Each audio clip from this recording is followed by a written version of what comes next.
শবে বরাতের আমল করণীয় এবং বর্জনীয় কি? মধ্য শাবানের রাত, যেটাকে আমরা শবে বরাত বলি, এই রাতের ফজিলত সম্পর্কে একটি হাদিস পাওয়া যায় যে আল্লাহ রাব্বুল আলামিন এই রাতে বান্দাদিগের প্রতি দৃষ্টিপাত করেন এবং হিংসুক ছাড়া, মানুষের পিছনে হিংসা করে বিদ্বেষ করে এই লোক ছাড়া এবং শিরকে লিপ্ত মানুষ ছাড়া আল্লাহ তাআলা সবাইকে সাধারণ ক্ষমা ঘোষণা করেন।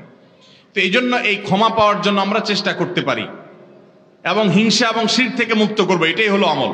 এর বাইরে কোনো আমল, বিশেষ করে আমরা যখন আমাদের দেশে দেখি দলবদ্ধভাবে মসজিদে সবাই মিলে রাত্রি যাপন করে শবরাতে ইবাদতবন্দি করে, এরকম দলবদ্ধ কোনো ইবাদত, এমনকি অনেকে মনে করে যে এত রাকাত নফল নামাজ পড়তে হবে, প্রথম রাকাতে এই সূরা এতবার পড়তে হবে, এরকম কোনো কথা কোরআন হাদিসে কোথাও উল্লেখ।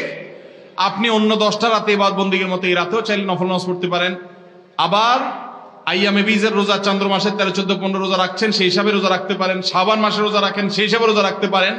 এর বাইরে এই রাতকে কেন্দ্র করে আমরা অনেকে মনে করি এ রাতে ভাগ্য ঠিক হয়। শবে বরাতে মানুষ সবচেয়ে বেশি মসজিদে যায় আমাদের দেশে, এর কারণ কি বলেন তো?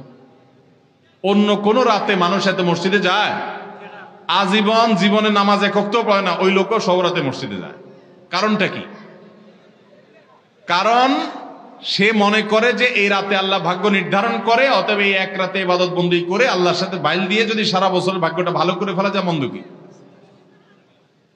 এটা হলো তার ভুল ধারণা। ভাগ্য নির্ধারণ হয় লাইলাতুল কদরে, শবে বরাতে না।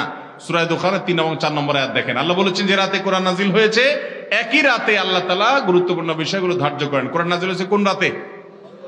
শবে কদরে। আল্লাহ আমাদেরকে সঠিকটা বোঝার তৌফিক দান করুন। তবে এ রাতে হচ্ছে আল্লাহ তাআলা বান্দাকে সাধারণ ক্ষমা ঘোষণা করেন। আল্লাহর সাধারণ ক্ষমা ঘোষণার জন্য আমরা চেষ্টা করতে। আমাদের সমাজে নারীরা স্বামী মারা গেলে স্বামীর দাফন কাফনের পর বাবার বাড়িতে চলে যায়, ইদ্যত পালন করে না, এটা জায়েজ আছে কিনা?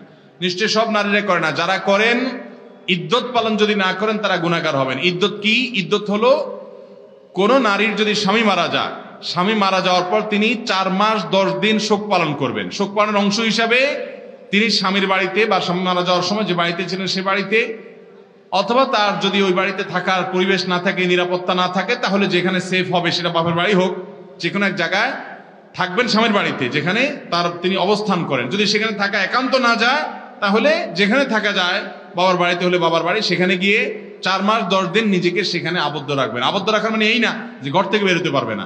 এর মানে হলো তিনি একান্ত নিরুপায় না হলে বাজারে যাবেন না, বাহিরে যাবেন না, বিয়ে শাদী অনুষ্ঠান এগুলোতে যাবেন না, তিনি শোক পালন করবেন। অসুখ হলে ডাক্তারের কাছে যেতে পারেন, খুব নিরুপায় হলে বাইরে কোথাও যেতে পারেন। এছাড়া তিনি ওখানে অবস্থান করবেন, সাজগোজ করবেন না, গহনাগাটি পরবেন না। এটা হলো নারীর ইদ্যত স্বামী মারা যাওয়ার পরে 4 মাস 10 দিন পর্যন্ত। এটা করা জরুরি, ওয়াজিব।